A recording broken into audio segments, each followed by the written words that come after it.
जय हिंद, नमस्कार दोस्तों, कैसे हैं आप सभी। स्वागत है आप सभी का Anushka academy Udaipur YouTube channel पे। मैं आपका साथी OR जाट लेके हाजिर हूँ आप सभी के बीच में ग्राम विकास अधिकारी, ग्राम सेवक वीडियो के बारे में डिटेल जानकारी। इस जानकारी में अपने देखने वाले हैं कि आप अपने तैयारी को बेहतरीन कैसे कर सकते हैं। जैसा कि आप सभी को पता है, वीडियो भर्ती के लिए भी आपको न्यूज मिल गई होगी कि आपकी बहुत जल्दी वीडियो भर्ती आने वाली है।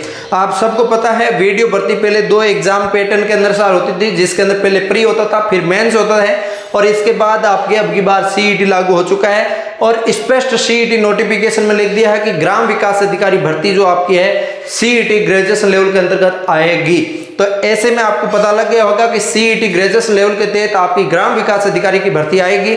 इस भर्ती की आती है तो इस भर्ती के बारे में न्यूज भी आपको जो आपके सचिव साहब हैं भागचंद जी, उन्होंने आपके दे दिया है। तो अब इस सचिव साहब के दिए निर्देश के अनुसार आप देखेंगे कि CET के अंदर क्या सिलेबस रह सकता है, क्या योग्यता रह सकती है, क्या आयु रह सकती है, तमाम ऐसी जानकारी आपको सबसे पहले सबसे सटीक देते हैं। चैनल जरूर सब्सक्राइब करिए। अनुष्का एकेडमी के ऊपर डेली लाइव क्लासेस आपको टाइम टू टाइम मिलती है। कोई भी और डाउट रहे तो मुझे आप कमेंट करके बता सकते हैं, जिसकी मदद से आपको पॉइंट टू पॉइंट व्यू देने का काम करते हैं। और आप देख सकते हैं इसके अंदर सबसे पहले मैं बात करूंगा वीडियो ग्राम विकास अधिकारी और ग्राम सेवक। जो गांव के अंदर अधिकारी लगता है उनका नाम ही है, ये सभी एक ही नाम का एक ही भर्ती है, अलग अलग भर्ती नहीं है। ये CET ग्रेजुएशन लेवल के नोटिफिकेशन आ चुका है, इसका एग्जाम भी आपका बहुत जल्दी है, इसकी अच्छे से तैयारी करिए। और इसके अंदर आप CET के अंदर 40% लाने के बाद आप इसके अंदर बैठ पाएंगे। सबसे बड़ी योग्यता की बात करूं मैं आपके लिए कि योग्यता इसके अंदर क्या रखी गई है, तो आपकी एक तो इसके अंदर ग्रेजुएशन पास है, ग्रेजुएशन पास है जो है। अब इसके अंदर CET जो आपकी है कॉमन एलिजिबिलिटी टेस्ट, जो आपकी ग्रेजुएशन लेवल का आपने फॉर्म नहीं भरा है तो अभी भराया जा रहा है, तो आप अपना CET का फॉर्म भर दीजिए। अब इस CET के अंदर आपकी 40% मिनिमम पासिंग मार्क्स रखा गया है, वो आप 40% लाइए और आप इसके अंदर ग्राम सेवक में एलिजिबल हो जाएंगे। आप CET के अंदर 40% नहीं ला पाते तो ग्राम सेवक के अंदर एलिजिबल नहीं होंगे। तो ऐसे में आपको CET का अच्छे से फॉर्म भर दीजिए और CET पास कर लीजिए। उसके बाद आपका नोटिफिकेशन जस्ट नाउ आपका CET के एग्जाम होने के बाद तुरंत बाद आ जाएगा, क्योंकि आपका पता है कि आपकी जो ग्राम सेवक भर्ती है वो आपकी भर्ती हर 2 साल में एक बार आती है और 2 साल इस भर्ती को होने को चले गए हैं। 2021 के अंदर आपकी लास्ट भर्ती आई थी और 2022 में जाती जाती आपकी कंप्लीट हुई थी लास्ट तक। तो ऐसे में आपकी 2022 की जगह अभी 24 चल रहा है। 2 साल आपके बीत चुके हैं। अब 2 साल बीत चुके हैं तो आपकी भर्ती है जो आपकी 2022 की भर्ती आई हुई 2 साल के बाद 2024 में पक्का आएगी। तो ऐसे में आपको तैयारी शुरू कर देना है। तैयारी CET और ग्रेजुएशन लेवल की, और इसके अंदर वीडियो के साथ में आप कैसे कर सकते हैं वो भी चीजें कवर करेंगे। तो सिलेबस बात कर लेंगे, तैयारी कैसे करना वो भी बात कर लेंगे। तो योग्यता मैंने बता दिया। आयु की बात करूं मिनिमम 18 साल है और हाईएस्ट आप इसके अंदर 33 साल तक भर सकते हैं। इसके अलावा 5 साल छूट मिलती है, 3 साल छूट मिलती है, 10 साल छूट मिलती है। वो आप कैटेगरी के अनुसार गवर्नमेंट रूल्स के अनुसार आपको छूट जो मिलेगी, ठीक है। अब इसके अनुसार आप इसके अंदर देख पाओगे CET के तुरंत बाद नोटिफिकेशन।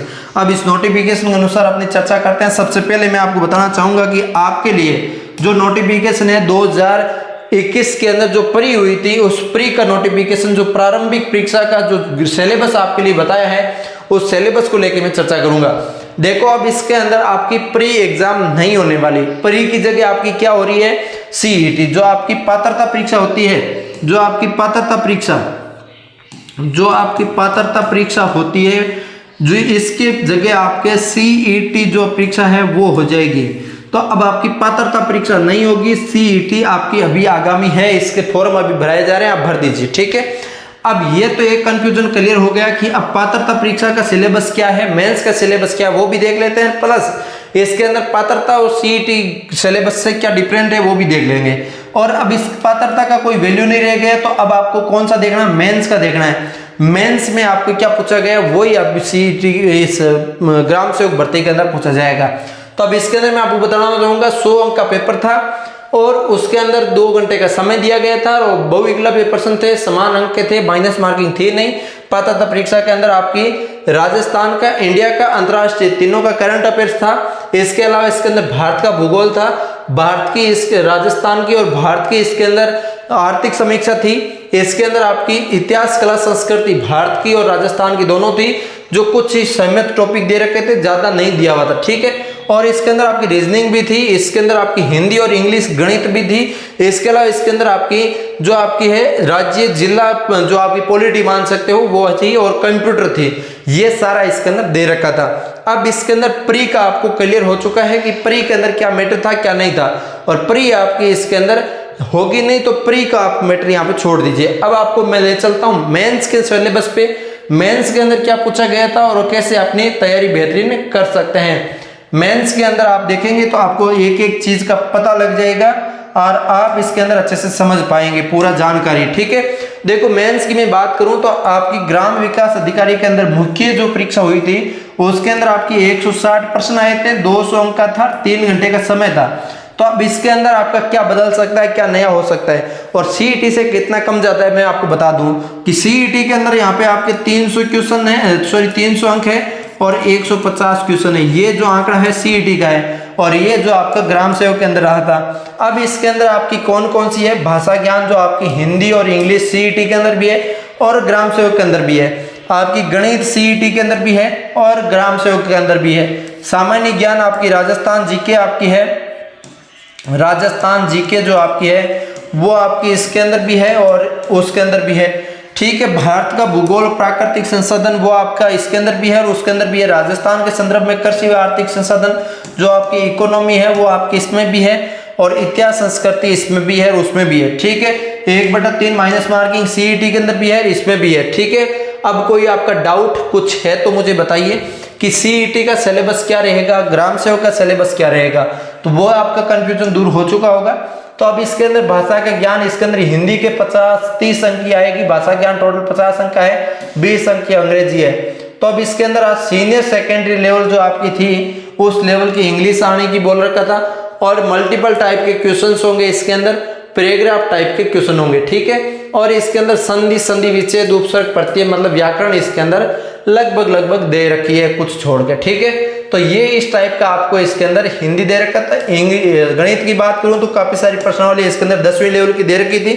अब इसके अंदर मैं बात करूं आपकी सामान्य ज्ञान 20 अंक का दे रखा था, जिसके अंदर आपकी करंट अफेयर्स है, सामान्य विज्ञान आ गई, तो इसके अंदर जीके जीएस दोनों आपके इसके अंदर भी दे रखा था और इसमें भी दे रखा है।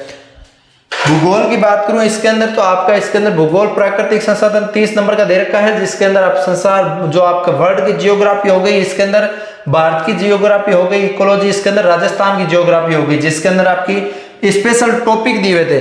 लेकिन उन स्पेशल टॉपिक को आप नहीं मान के आप पूरा एक बार पढ़ना शुरू कर दीजिए, क्योंकि आपको एग्जाम के अंदर कम ज्यादा भी हो सकता है।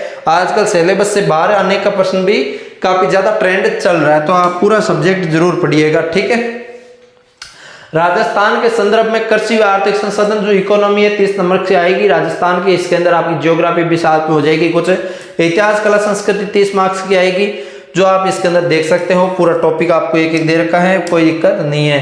इसके अलावा मैं इसके अंदर बात करूं आपका यही जो सिलेबस था, लगभग सिलेबस आपके सीईटी के अंदर आपका कवर हो जाता है। अभी इसके अंदर कुछ सिलेबस ज्यादा डिफरेंट नहीं है, तो आप ग्राम सेवक की अच्छे से तैयारी शुरू कर दीजिए।